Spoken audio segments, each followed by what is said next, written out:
What's up, guys? This is Brant Daniels. Welcome to episode 3 of First 30 Days. We got our guest, Max Pendery, here. Max is the new assistant men's basketball coach at East Central University out in Ada, Oklahoma.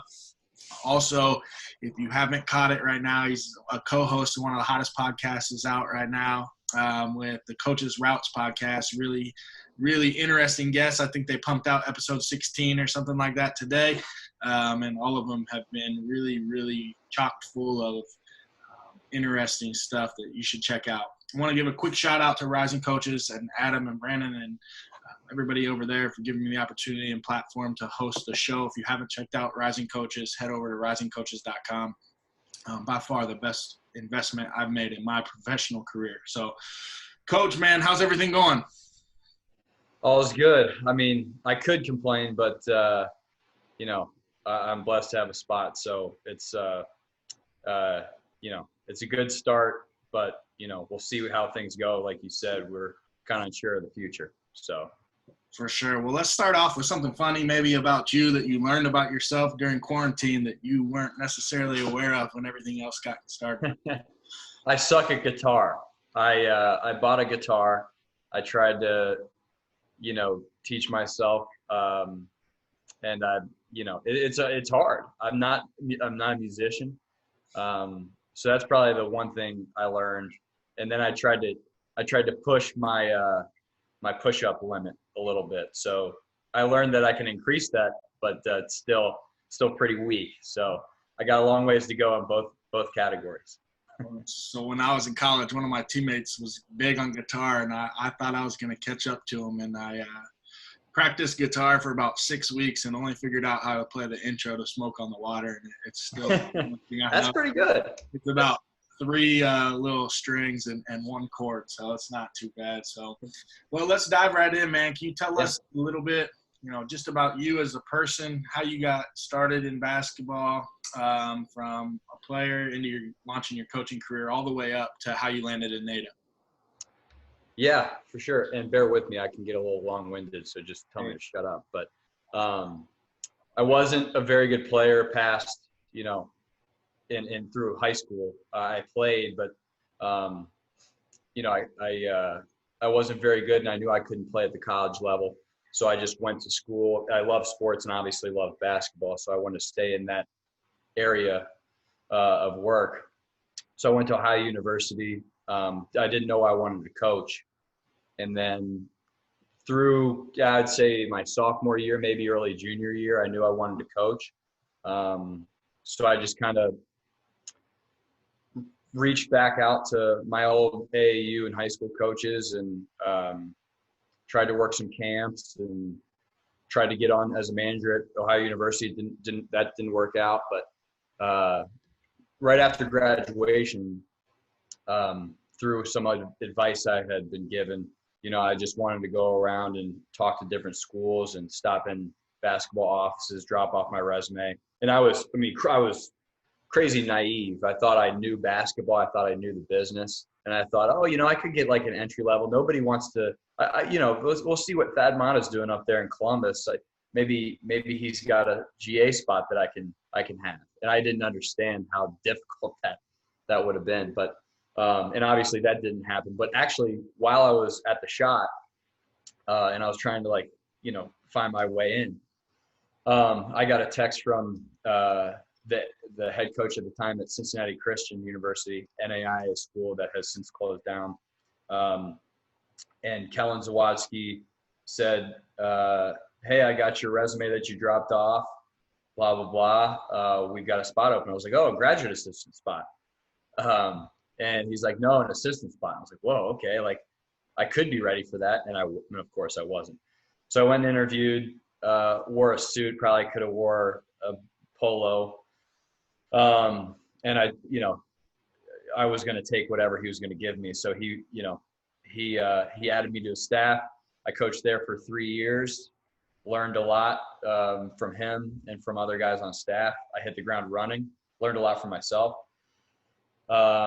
Then I wanted to do a GA somewhere. And I was trying to get on at the lower level Division I or Division II, because I knew from some advice I'd been given that I would be able to do more and impact more. And through some recruiting ties and a handful of emails to Coach John Ellenwood up there at Ashland, I got on there and spent 2 years with him and Rob and Brooke Turson.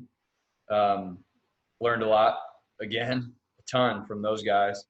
And then I was in that once again, I was in that transition trying to find another job. And once again, that sucked. And I decided I'd take a flyer on another spot that I saw open on Hoop Dirt on an Arkansas graduate assistant job. I wasn't looking for a graduate assistant job, but one of the alumni at Ashland played for Bill Musselman, Eric Musselman's dad, at Ashland in the 60s. And I was close with him a little bit with the fundraising club we had started and all that. So he kind of got my foot in the door there, and I kind of did the rest of the work on the interview and got that job this past year at Arkansas. I was one of 8 GAs, one of the biggest, probably the second biggest staff in the country behind Texas Tech. I'm probably missing somebody. But then worked my butt off there with those guys, and then the head coach or the associate head coach at the time, Chris Crutchfield, took this job here at East Central and wanted me to come with him to Ada as an assistant coach, and I'm 2 feet in. That's big time. So did you know kind of why Coach Crutchfield was involved in the process, that if you got it, you were going to go with them, or was that a call that came later? And how did you handle that phone call or conversation with him when he approached you to ask you to join him? Yeah, I knew he was in the mix for a couple jobs. You know, he was definitely happy at Arkansas and doing his thing over there. But he wanted to be head coach and had wanted to be a head coach for a little bit. And I knew we had talked about that in the past, and he was kind of like, hey, be ready kind of thing. I would love to come with you. Cause I had worked the way we did it at Arkansas. We had so many GAs that each GA was kind of assigned an assistant to be under and to work with on scouts and different stuff. And I was under Coach Crutch. So we had worked together so much, which helped me. And so it was weird. You know, I had never been to his house up there because he had lived outside of town in Fayetteville. He had lived in Rogers. And he said, hey, come up to my place. I want to talk to you. So I knew something was brewing. It was like a 20-minute drive. So I went up there, and I knew I was going to take something if he wanted to take me with him, because I knew, and I loved Arkansas. I did, great work up there with those guys, but I wanted to take that next step to do something. So I was kind of ready to say yes at what was, with him. That's awesome. Was Coach Musselman involved in that process, or was that a conversation with him that came later, and how did you handle that? Yeah, he was definitely involved in that process with Coach Crutch. Not as much with me, I don't think. But so I went up there on maybe a Sunday, and Coach Crutch asked me if I wanted to go with him, and I said absolutely. He's like, all right, I'm gonna talk to Muss tomorrow and say that I want to bring you with me. Just stand by a little bit. And so he did that, and then Muss called me that day and just kind of congratulated me, and he was awesome about it, super professional, and thanked me for my work and all that. So I was worried about that. Not just I hadn't been in that situation before, but no, he was great, and he kind of wished me the best and thanked me for the stuff I did with Arkansas. That's awesome. Well, I'd be remiss to ask, since I'm an Ashland guy, and Muss's dad is probably the biggest legend in the history of Ashland. Does he remember being so young, his dad's time at Ashland and the fancy show they did and all that type of stuff? And does he talk about it? Oh man, he loves it. Anything. I think Wood or Rob might have texted me a picture of of some Ashland, like Bill Musselman NBA card that they had at Ashland. And so I showed Muss and his face lit up. He's like, man, that's awesome. He lives for that stuff. And honestly, that's probably one of the reasons why I was able to get my foot in the door over there. But he remembers, I don't think he remembers a ton of his time at Ashland because he was so young. Yeah. But he loves that history of Ashland and his dad. And I think he remembers some of it and definitely enjoyed it. That's awesome. I know even like having played there and played for Roger, who most of my time there, who played for Muss, like just the history that went on with that and the pride they had in the defense, but mostly the spectacle that they put on in the pregame that people would drive for miles to come see is something that I didn't even know fully until I went back for the 100-year celebration this year, and they had so much of it in the video that they put out. It was really cool. So. Oh man, I'd love to see that video. I mean, and everybody talks about it still. They're talking about, oh, Musselman, yeah, he did the pregame. I mean, he's a legend. It was, it's awesome to see like the history around there. It's crazy. They came out and did like a whole ball handling routine before they warm ups and all that stuff. So you get the call or you go meet him, you find out you get the job. What are the first 3 things you did? You're obviously excited. How did you handle that in your own personal life and who you told and reached out to? I definitely, I told my family. They're obviously real close to me. I've got a couple coaching friends that I'm really close with. Rob Gardner, this past assistant at Ashland, being one of them, and head coach John Ellenwood, and a couple other people. But, I wasn't official. So I think my official first day was July 1st, but I was, Crutch and I had talked about that for, probably June 1st or maybe a little bit before, and I couldn't do any work, whatever. So my first 30 days was, I don't know when you want to start the clock, but my biggest thing, I wanted to talk to the returning players. That was my first thing. Which was a little hard just because I wasn't official and all that, but I got to do that. And then the next thing is trying to fill out the rest of the roster, because we had some guys leave, some recruits that were committed go with the old head coach. So that was the next thing. And then the third thing probably is learn, and I knew a little bit about the school and the conference, but I didn't know much at all about the state, the region, all that stuff that you need to know. And the university, just the people you deal with, there's so much involved. And so just trying to learn landscape. To learn the landscape was my next thing of, okay, who do I talk to about, admissions? Who do I talk to about financial aid, housing?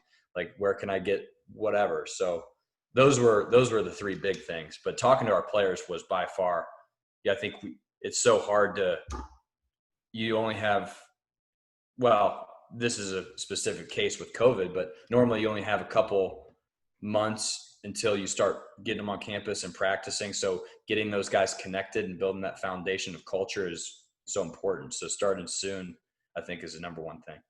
It's crazy because, like, in a normal year, that type of stuff is difficult. And then you throw in being able to only do it virtually and all the stuff going on right now, makes it, I think, doubly, if not triply difficult. But so how quick was your transition from Fayetteville to Ada, and what did it look like for you housing wise, and how did you handle that part of the transition? Yeah, I'm so impatient. So I was doing some stuff from my apartment in Fayetteville, and I was looking for stuff online to find apartment wise in Ada, and I couldn't find much online. And I wanted, when can my lease start? Can it start July 1st, which is a quick turner, a couple weeks. And luckily Coach Crutch let me stay, on his, in his spare room that he had just gotten in Ada. Actually my first trip up there, we stayed in the dorms for a week. And I was for a couple weeks there, I was kind of back and forth. And then, one of the things, probably 4th on that list, or maybe even 3rd, was trying to find a place to rest my head. So I was looking around when I could come up for different apartments, and I, pulled the trigger on one where I could move in pretty quickly. So you can see the lack of decorations. Usually people have the hanging shelves or something, but I haven't gotten that far yet. So Yeah. So my two doors behind me are my decoration. yeah. So you spoke on it a little bit. You take the job middle of a pandemic. You officially start in July, but obviously you're working some behind the scenes in what you're allowed to do compliance-wise. But what did your guys' roster look like? How much work did you have to put into getting ready for this year? Or were you able to jump right to recruiting 2021s?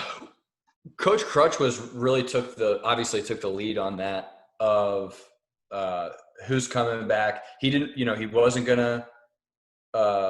He was gonna keep guys that wanted to stay, and he was gonna give them all a fair shake. And guys that wanted to leave, he was gonna let go. If they didn't want to be there, he didn't want anybody that was just 1 foot in, which I think is a great. I agreed with it. Not that I had any say in it, but and so that part of it was pretty easy, just getting to know some of the guys that were returning. And then so we could really focus on that 2020 class pretty heavily. And so that was coming to the office and really even doing stuff to help him that I could compliance wise. To recruit that 2020 class is really what was our number one focus until we finished it up. Yeah, I love it. So, you do all that stuff. You get July 1 finally comes. You're there. You're settled in. That first week, did Coach have anything on campus he wanted you to do, getting to know certain people or just diving in, or did he just turn you loose? Yeah, once again, everything's so changed with the virus, but the plan normally for that kind of thing is to go meet people around town, go shake as many hands and talk to and remember names and see faces and stuff like that. We couldn't do that too much, even though the virus numbers in this county aren't as bad. But no, we kind of just we were working on some recruiting stuff when I first got to campus, setting up. There's so much on that to-do list. That's you just got to prioritize what's next. Okay. We weren't running around campus very much because the campus was pretty slow in terms of who's coming in and to work and all that kind of stuff. So we kind of just worked on us and talked about our philosophy and what we wanted to put in, and some of it X's and O's, some of it, structural stuff and fundraising and all the bigger components that we wanted to sort of get in place first. It's funny because I think everyone dives in with a to-do list that they have or whatever. And I had this long, 2-page one when I started here, and I think I got 5 things covered on it in the first week. And yeah, it was dang, I'm gonna be bad at this thing, but eventually it works itself out. So exactly, it's like your to-do list is say it's 30 things long, and you're like, okay, today I'm gonna get these 2 things done or 3 things done, and you try to get one of them done, you can't, and you end up adding 5 more. It's like, what? I just I'm gonna get these 3 things done. I start on number 1, and then 2 kids come in, and I talk to them for a half hour or whatever. So you're always getting derailed. So every school has a learning curve. You've obviously been at a number of them.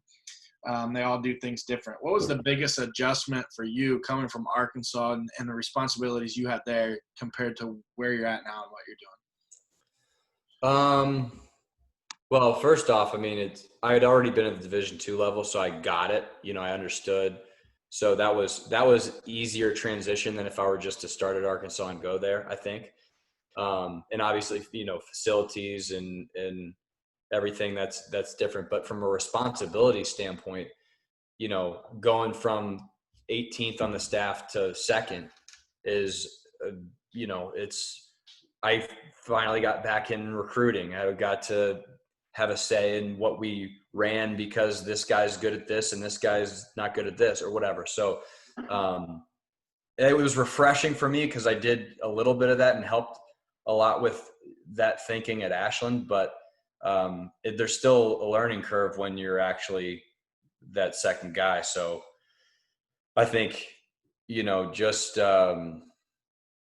you can't, I mean, you can prepare for that kind of stuff, but you're still going to learn stuff as you go. So I'm still learning, but especially I would say probably the biggest thing for me is learning the region in Oklahoma recruiting, cause we recruit at Ashland, we recruited Ohio and maybe a little bit outside of there. So, I know all those guys and now all those people, and now I come to Oklahoma and I got to recruit and help with all that stuff. And I don't know, I haven't recruited Oklahoma at all. Yeah, it's always interesting. So I went from Ohio to Indiana to Wisconsin and hopefully now to someone else, and that transition period where you got to figure out a whole new web of recruiting and Right. hopefully being able to use your last web to cast a few more strings or whatever. But it works out. So you've been now at the NAI level, the D2 level, to the highest of the high majors at one of the best programs in the country, now back to the Division II level. Can you talk a little bit about the differences? I think maybe not so much the basketball differences. I think people understand that, but just in terms of responsibilities and the role that you play on the staff. And you hit on it a little bit in the last one, but maybe just a little bit deeper. Oh, sure. Yeah. So when you have the manpower that a school like Arkansas does and a basketball program like that does, like I said, you got 18 people. So you can do, okay, we want to do this video. We want to do this graphic. We want to do this. We want to make a playbook. You just can't do, as a staff of, we've got 3 now. We have a graduate assistant coach. And so as a staff of 3, you just can't do that. And you have to spread yourself a little thin, at least comparatively, So, and that's one of the reasons why I like D2. That's one of the reasons why I think it's a great learning experience, because I can, I've got my hand in every camp: recruiting, X's and O's, fundraising, team building, communication, like program structure, social media, getting guys I can't even think of all the things. And at Ashland and at Arkansas, I'm doing a lot of graphics. I'm doing a lot of assisting the assistants with, whatever paperwork or whatever. So it's, for me, it was that change was pretty big, but yeah, I mean, at the NAI and Division II level, you're doing everything, which is a great learning experience, but you just can't get as detailed in any specific little thing. You can make a fundraising club, and at Arkansas, people are full-time jobs running that fundraising club, but you're starting it and you're the head of it. And stuff like that. So it's just the manpower is such a difference. I think people take for granted how smoothly things run at the high major level because there's so many people with their hand in the basket. And then you get to even low major and D2 and down, like you have to do all the same things because that's what makes a successful program. But then your workload definitely increases. So I want to open this up to questions from our audience, but I did want to ask you one more thing first. Just you and Jay have launched, in my opinion, a really successful podcast here over quarantine. And how did that come about? And what are your thoughts on how it's kind of taken off and gained so much popularity here? Yeah. So Jay's the idea guy. I'm just the dummy that has went along with it. Like he texted me, and we're super close. He played at Ashland, and I was a GA when he was there. He texted me, I don't know when it was, a couple weeks into quarantine, and said, "Hey, what would you think about the idea of this type of podcast? We could interview coaches and ask them about how they got there and their route and sort of their steps, especially starting out, to shed some light on what the business is like for those young coaches and maybe some advice," because him and I both still are, young coaches that don't necessarily, especially before we got into it, you don't know, like I was saying with me wanting to go up to Columbus to see what Thad Matta was doing. I didn't know what to do. I didn't know that I should be working all these camps. I didn't know what to do. And there's so much of that great info that you need to learn that Rising Coaches honestly helps so much with. And so we wanted to, and so I was like, yeah, that sounds like a great idea.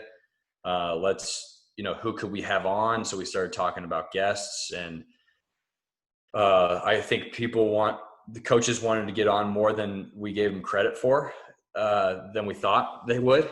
So they're happy to come on and share their stories and perspective. And because it's in the name of learning, obviously they want to shed light on how they got in it and what they did to do that, and different advice for young coaches. So I'm surprised that people have listened so much. We kind of just started as a fun thing, mainly for us to learn, but also as when we were that young, we didn't know how the business worked at all. And we're still learning about it, but that's kind of how it came about. And we're still doing it for fun, but I'm glad that people are enjoying it. I'm hoping people are taking some things from it. I know I'm learning a ton from it. Yeah, I think it's like a lot of times you get like coach speak when guys come on podcasts or share or whatever. I think you guys have done a really good job in getting people to open up and not just give the, politically correct comments and statements and everything. You've gotten a real look into what it's like. Is that something you guys are hoping to continue with school kicking back off, or is that going to be difficult for you? I know Jay is also, at a really good program. So. Yeah, for sure. We are, and we're trying to figure out when we can do that, because obviously both of us are going to be so busy. The good thing is we kind of thought about that when we first started it, and right now we've probably got, and I feel bad for the people that the podcasts that aren't coming out yet, but I mean we're probably, I want to say like 8 or 9 podcasts ahead. So we've got like 8 or 9 in the bank that we're just going to so we're like, and so we just release one a week. And we try to keep it between 30 minutes and an hour. And so, that's harder and harder to do. So we've got some in the bank, and then we've got some more guests that we're trying to get on, maybe Sunday nights or whenever it can work for all of us three, which I don't know how hard that's going to be, but if this pandemic thing keeps us out longer, then it won't be that hard. For sure. That's awesome that you're so far ahead. And I think like, it's just going to be great for you guys to continue going and people to learn, especially with all the downtime some of us might have with everything going on. Well, I do want to open it up.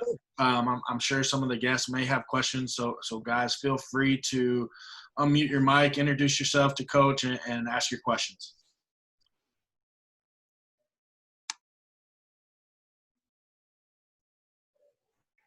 Hey, Max. David Choi here from Seattle. David, what's going on? Man, not too much. I had a question. What are some of the elements of Division II from your time at Ashland that you're going to be able to bring over to your coaching role at East Central? Oh man, that's been like such a foundation for me, and I don't know what I would do without it, to be honest. I mean, I'm at the point now already in the first month plus, that I'm like, I keep saying like, this is what we did at Ashland type deal. I mean, everything, recruiting, how we organize recruiting, and how who we're going after and who we're wanting to offer and stuff like that.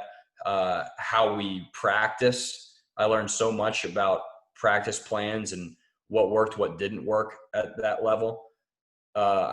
Especially, team culture stuff, or team communication culture, your program, how many people are in your program, and what are you doing to keep that tight and let them build the culture. I think that's because that kind of thing is different. There's so many more factors at the high major Division I level. Those guys are worried about the fans and different stuff that staying eligible and through NCAA benefits that they could, whatever it is, it's there's just different worries. So I took everything from what I learned at Ashland for sure.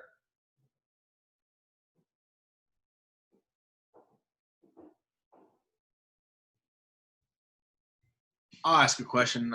Can you tell us I'm really interested in the Ashland connection just from obviously I played there, but can you tell me a funny Woody story that he won't get too angry about you sharing?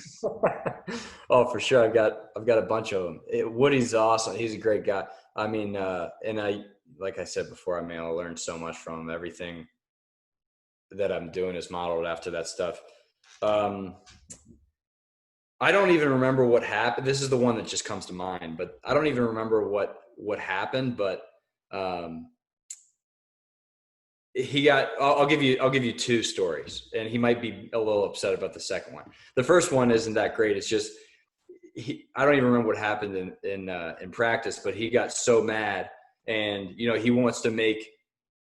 He also didn't get enough credit for when he would get upset in practice. He was under much more control than the players understood. He just wanted to show that he didn't approve of the way we were playing or whatever. And so one time, we turned it over in transition or whatever, a simple drill. And he blows the whistle real hard and goes to throw. He wants to make an impact against the wall with something.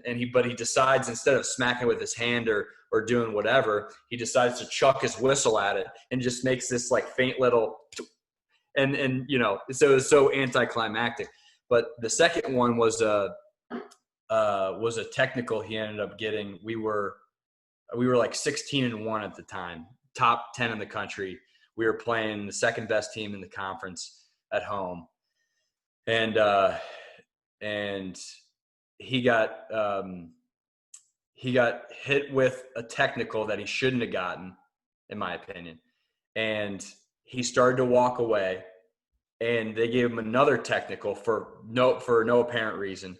And so, and as an assistant, I mean, I'm 5'10", he's 6'6", and so and everybody knows this, so it's no secret.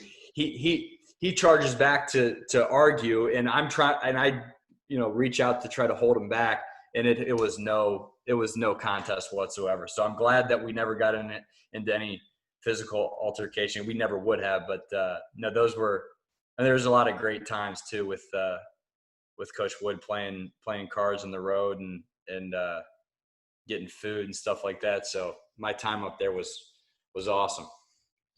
Yeah, he's great. He doesn't get enough credit, I think, at times for the turnaround job he's done at Ashland and the way that he's been able to not just turn it around, but sustain that for 10 years. So does anybody else have any questions before we move kind of to our last one?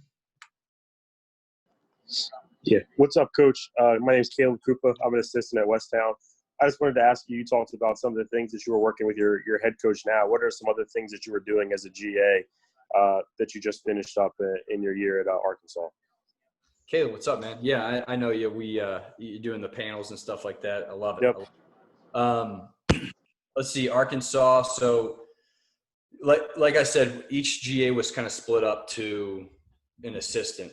Is how Muss wanted to do it, which worked out great. We worked on the scouting reports, so there'd kind of be a film GA that would cut a lot of the film and ease that transition for the assistant. We would talk about, obviously, anything else on the scouting report, write it a little bit and that kind of thing. Like I said, we did a lot of graphics. But most of the rest of the stuff was a lot of your other GA responsibilities. We got a lot of ability on the floor just to, obviously we're not coaching, but we can rebound and we're running around and we're encouraging and communicating. That was a big thing for Coach Muss, was communicating the buzzwords that or the terminology for certain things. So that was like, we were right up to that coaching line to where we could, yell different terminology to try to get it in their heads. And his big thing was, how can we make this stuff resonate with our players? So we rebounded a ton for our players. My passing ability now is way, way better. My rebounding ability, my rebound tracking, Dennis Rodman in The Last Dance, he's like, it's going to come off this way. I'm like that now. So we did a ton of that, and just, we did class checks. I think I ended up writing down a GA. I can share like a GA responsibilities thing, a little sheet that I wrote down as I was leaving for those guys, but I mean, everything under the sun, from, packing the bus and getting those guys ready on trips, and making sure, this group is there and this group is going to eat and whatever. So with that manpower, that's why we had so many GAs, is because we were asked to do so much.